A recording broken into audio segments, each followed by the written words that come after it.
Hey guys, welcome back to our channel. My name is Rick. And I am Ellie. Good. So Ellie, what are we going to talk about today on the snow walking series? Do you have suggestions? I am clueless. Why are you clueless? Because I just had a healthy meal for lunch. Okay. So I think I had an idea of what we're going to talk about. And it's mainly on what we normally do during our day-to-day life, which is being a PhD student. So Ellie, if I can ask, what do you think is the most important factor in order to succeed as a PhD student? For a PhD student, you just have to know what your goals are, like know your topic well, and then focus on your work, and try to be independent, because most of the things you have to do by yourself, and discipline and hard work. I think you have them really clearly. So in my view, I somehow try to summarize them in 10 important points. And the first one is really passion and motivation. So Ellie, what do you think on passion and motivation? What motivated you to do your PhD? Like, my main motivation was the topic, also because it's on climate stuff, like greenhouse gases being emitted from oceans. So I was passionate about that because we all care about climate. So Good. Part of knowing like what we are doing to the soils and how much of these greenhouse gases are coming from the soils. So that was the main motivation. And also I think motivation is important because it's not always easy. Like, the PhD work is not always easy, and sometimes we need to hang on to the motivation. I absolutely totally agree with you, and especially when it comes to environmental sciences and where we come from, like for example Kenya, then we had a really huge idol which was Professor Wangari Maathai, and I think she inspired both of us to actually focus more on environmental sciences. So the next one on my list is having really a clear goal and also planning. What do you think this has played an important role in your success as a PhD student? Yeah, it helps you to keep you focused, because you know how much time you have and what you need to do within a certain period. So that way you will be able to finish the PhD on time, because it's good to know how much also you can manage to do within the time you have. Good. And speaking of time, so the next point I had is really effective time management. So what are some of your suggestions towards effective time management? Do you think it's really important to have, for example, an agenda or a calendar during the week where you plan your time, and any specific day you have specific tasks? Do you think this is really important in terms of succeeding as a PhD student? Yeah, I think it's important to have the schedule, because sometimes you have tasks that you really don't like doing and you have to do them.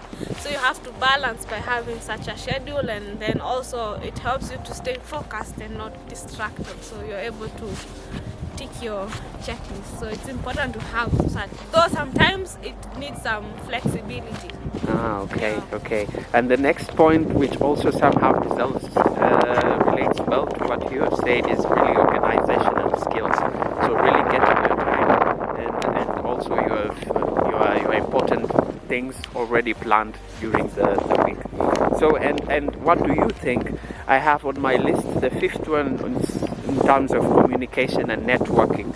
So what's your suggestion for really PhD students? How many conferences should they attend? Are they important? And what's your experience basically in your past life as a PhD student? I think it's important going to those conferences, you present your work, you put it out there, but where are you doing it? It's important also to share it with the world out there.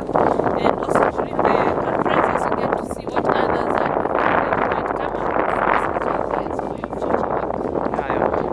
I really agree with you. Like for example, in my case, I also got lots of my future projects also through workshops and also conferences, which was really interesting. Yeah, and maybe I can show you something here. The train is passing. The weather today is not as good as yesterday, but yeah, still really beautiful landscapes we have. Yeah. The mountains and everything. Yeah. So, Ellie, so what do I have next on my list? Yeah. Cross-country skiing. It's called cross-country skiing. Yeah. Really fun sport to do. So sorry for disrupting you. Did you finish on the conference thing? No. So we are going on the sixth point, which is on collaboration. So what role do you think collaboration plays in terms of the success of a PhD student? And what I mean in terms of collaboration, either with other PhD students or also with other institutes. What do you think? And what's your experience on that? I think it's really important if you can have people to collaborate with, because it helps to bring experts from different fields, and also you get access to what you need for your fieldwork or measurements. So yeah, I think it's really important because you cannot know everything. You need to get different experts and then learn from them. Or yeah, it's important to do collaboration. Yeah, I totally agree. And some of the best ideas normally come when humans actually collaborate with each other, because I think two brains are better than one, as wise people always say. Okay, and the seventh one I have on my list is adaptability and resilience. So what can you say about that? What role does adaptability and resilience play towards a successful PhD thesis? It really helps a lot, because sometimes there's what you propose to do for your PhD, and then things happen, and then you have to change. So if you're not really able to change quickly, then it can be quite a barrier for your work. For example, during COVID-19, things had to change. Like people had to change, maybe doing field work, doing lab work. A lot of things can happen, so you really need to be adapted to different situations. Yeah, I totally agree. And also in terms of resilience, because the PhD normally throws into you so many challenges, and you really have to be patient and resilient and try to push through them. And something that really also helps and also goes back to the eighth point is self-care. So what role do you think self-care plays in terms of you being resilient as a PhD student? And what kind of methods can one use in terms of self-care?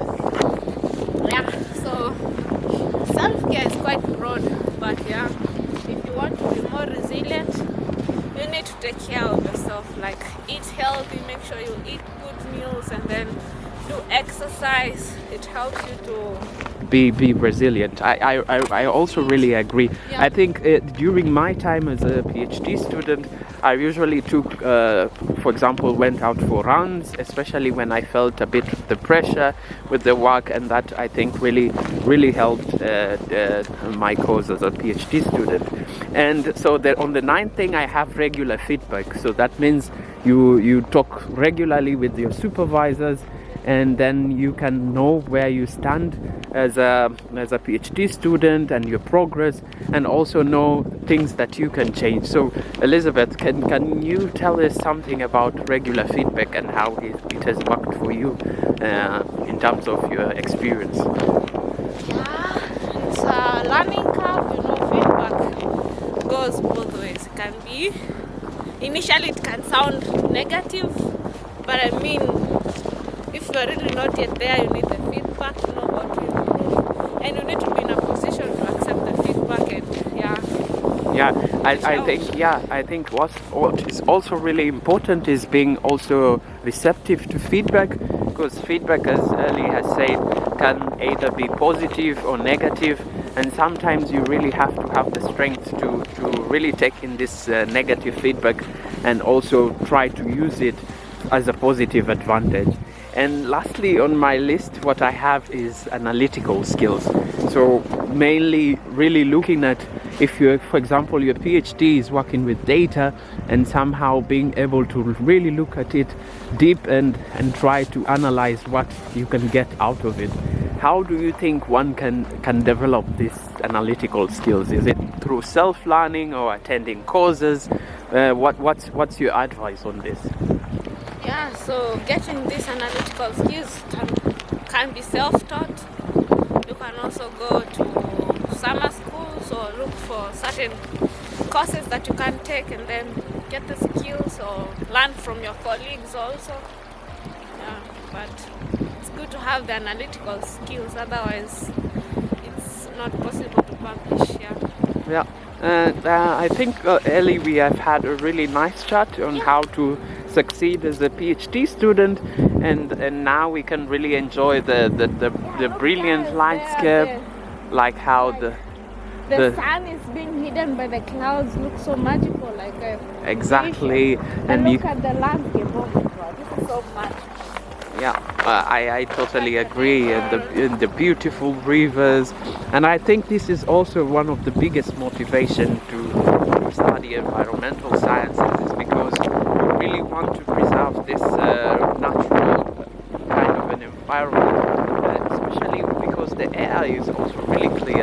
So, for example, in the landscape that we walk in, it's absolutely beautiful and breathtaking, and you can get a lot more out of the environment by really taking care of it. But what do you think, Ellie? Yeah, we need nature, and nature needs us. So. Yeah, and I think we're going to end that video there, where guys, we need have nature. fun out there. Yeah, exactly. Have fun and have fun and yeah, and enjoy guys. Enjoy the environment.